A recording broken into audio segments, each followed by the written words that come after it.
Moi, je suis une victime privilégiée, je dis. Pourquoi je suis une victime privilégiée? Parce que j'ai un micro, je suis journaliste, j'ai un ordinateur, je peux écrire,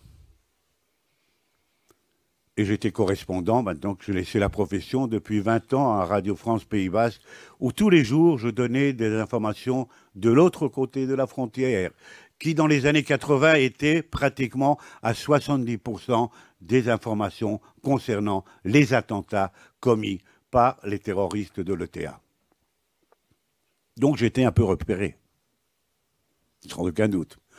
Mais moi je suis un produit de l'exil. Moi je suis né à Paris, j'ai vécu 20 ans à Paris. Mon père était un député nationaliste qui ensuite a été vice-président du gouvernement basque en exil.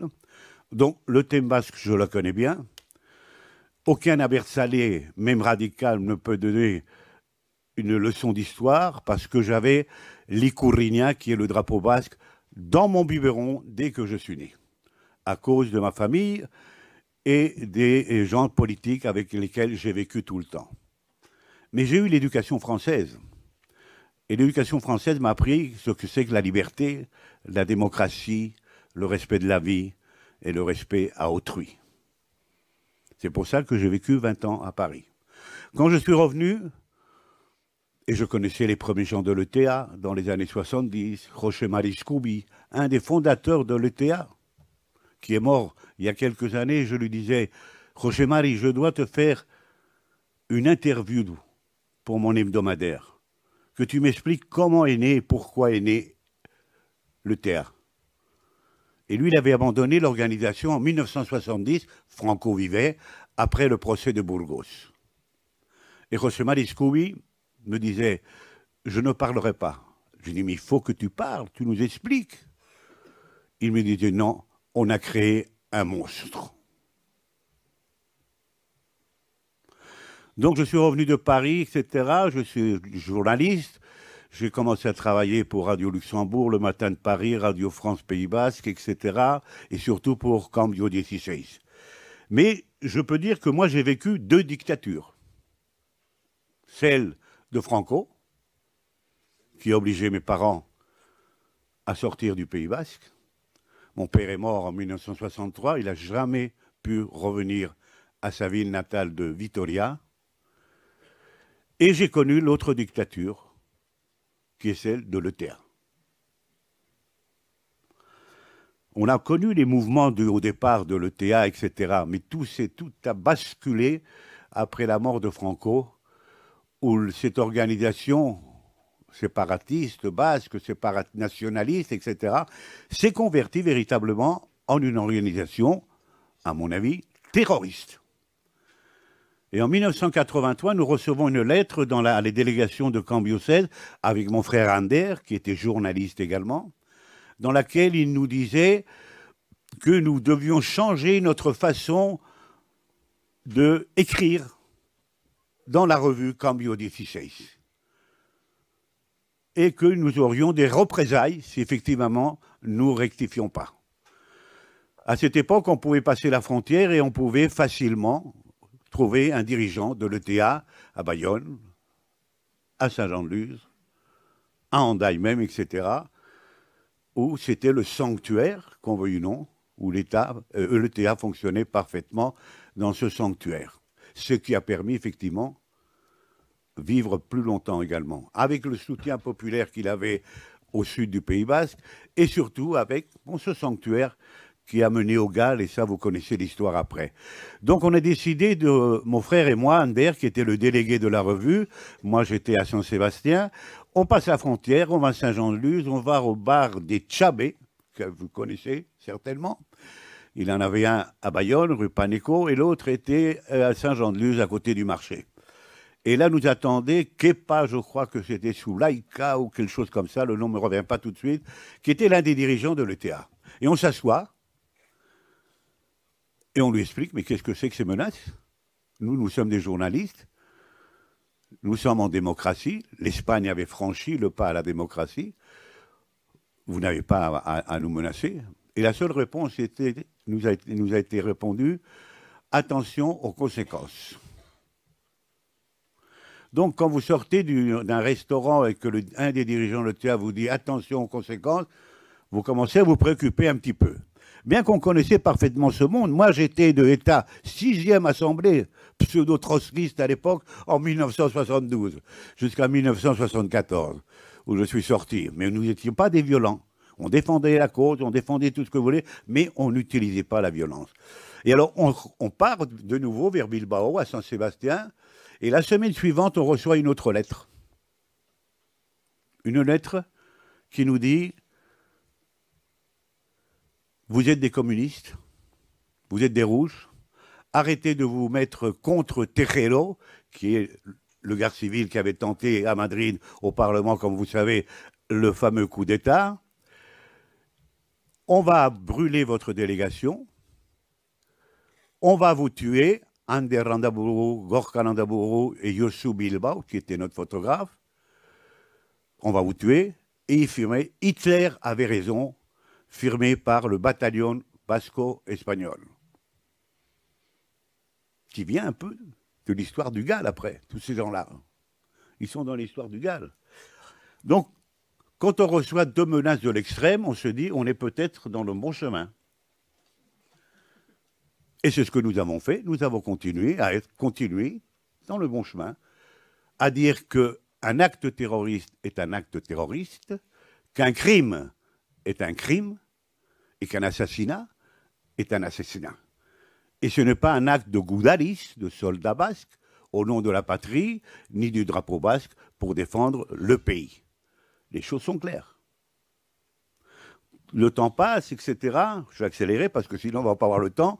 Le temps passe, etc. Et puis nous arrivons en 1992, les arrestations, Bidar, qui frappent cruellement l'organisation ETA, la collaboration franco-espagnole, qui est une collaboration, je parle en tant que journaliste, qui commence à fonctionner véritablement, où la confiance revient non à l'époque de Galindo et compagnie à Ichaurrondo. Il y a un grand travail qui se fait à Paris, à Bilbao, à Madrid, etc.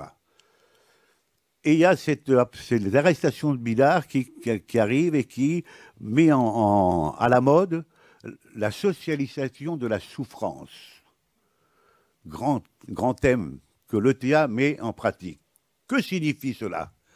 Il signifie que maintenant, ce ne sont pas les gardes civils, les polices, même la police basque, ou les militaires qui vont être la priorité des attentats, mais que ça va toucher tout le monde.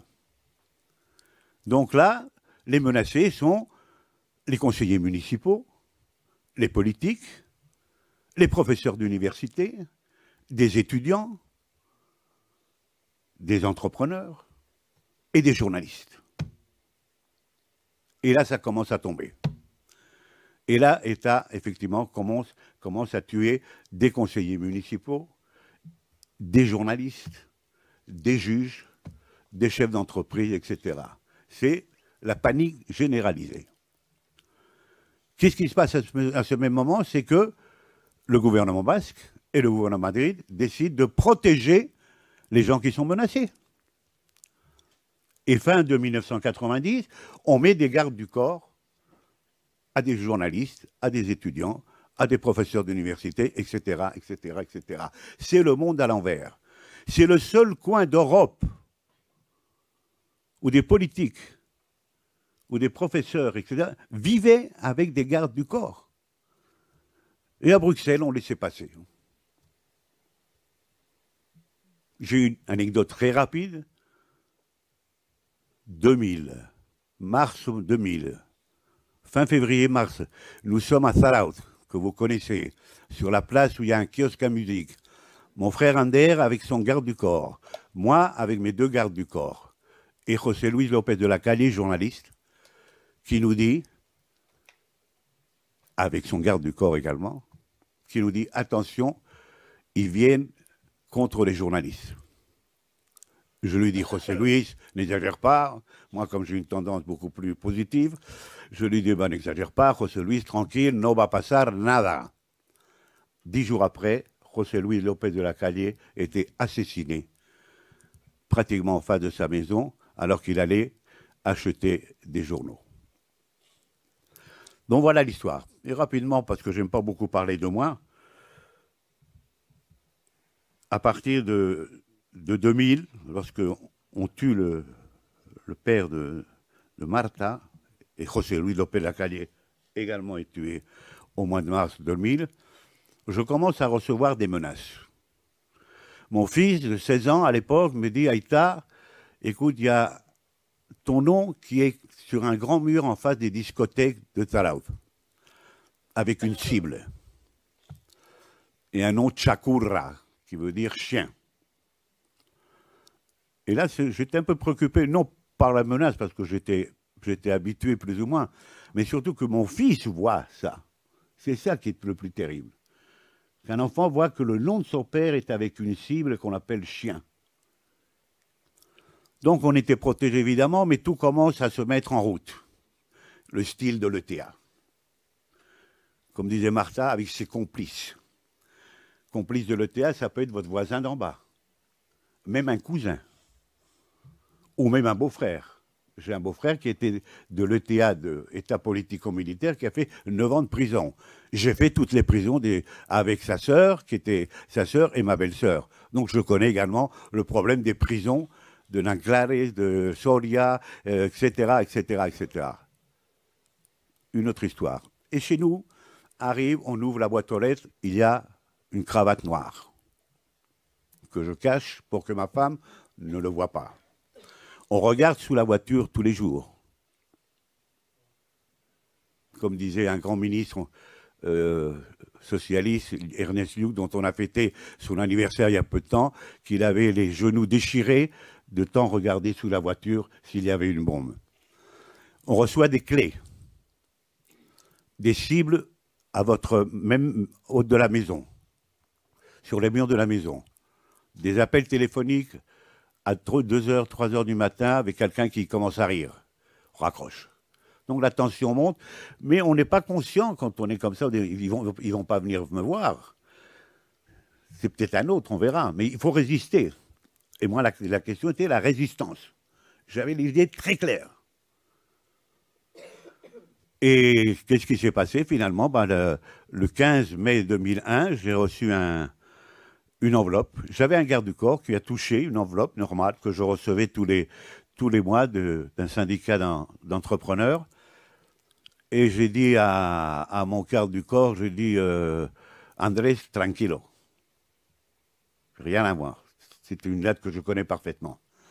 Et j'ai monté cette lettre chez moi.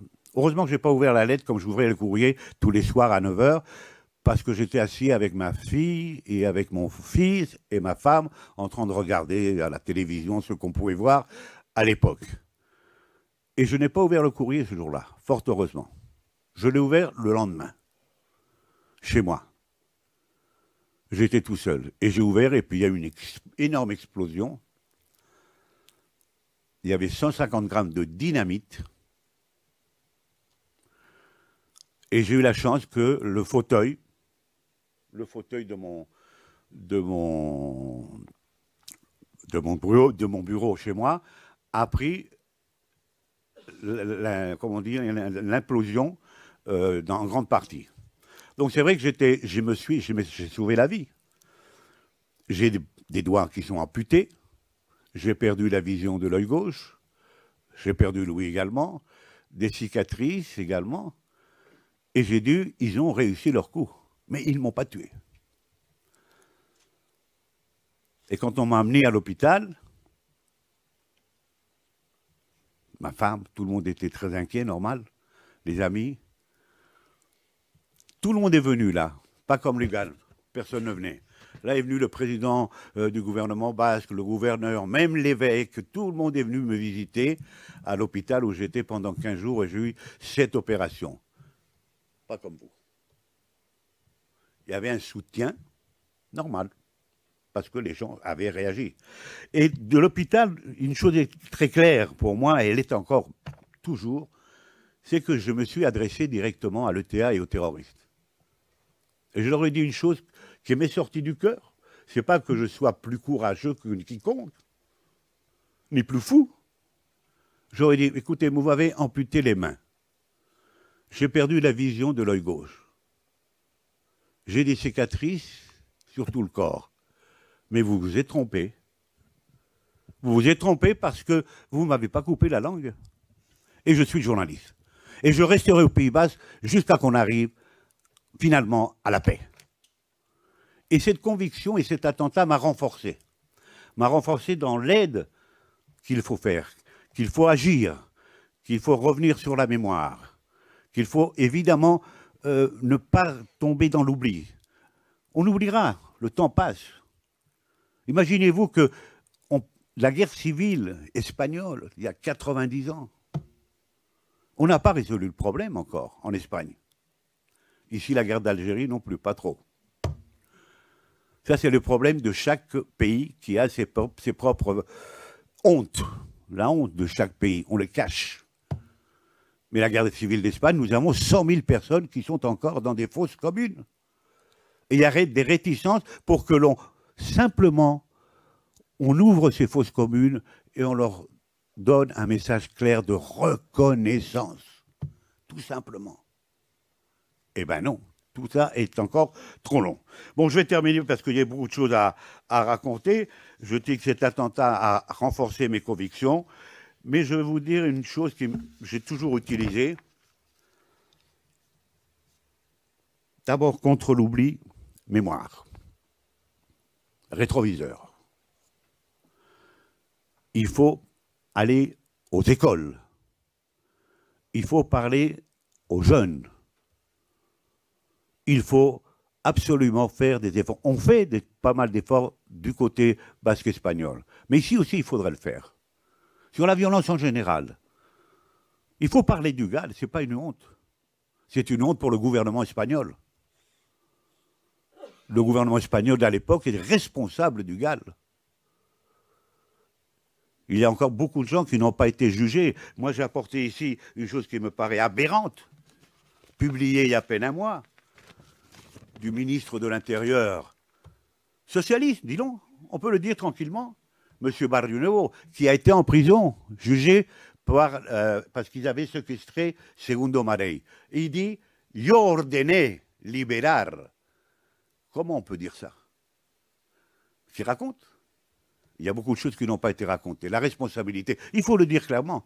Si on défend la liberté, si on défend effectivement les droits humains, il faut dire ce qu'il y a à dire. De quel parti que ce soit, et même si on l'a fait. Parce que le terrorisme d'État, non de l'ETA, le terrorisme d'État est souvent pire que le terrorisme de l'ETA. Parce que c'est l'État, c'est le gouvernement, c'est la démocratie. Point final.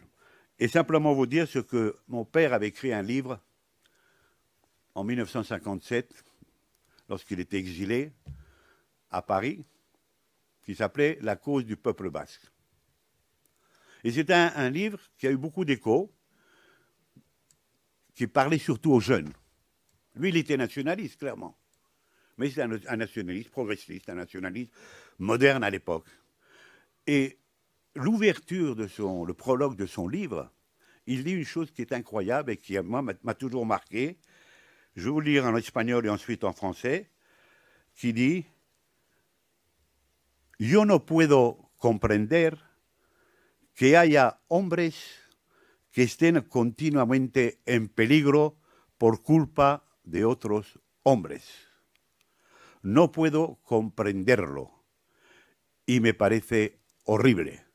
No digáis que es por la patria. Je ne peux pas comprendre qu'il y ait des hommes qui soient en danger continu à cause d'autres hommes. Je ne peux pas le comprendre. Et c'est horrible. Ne dites pas que c'est pour la patrie. » Cette phrase a été prononcée par Sylvia Skoll. C'était une juive allemande qui a prononcé cette phrase juste avant d'être décapitée par les nazis. Merci beaucoup.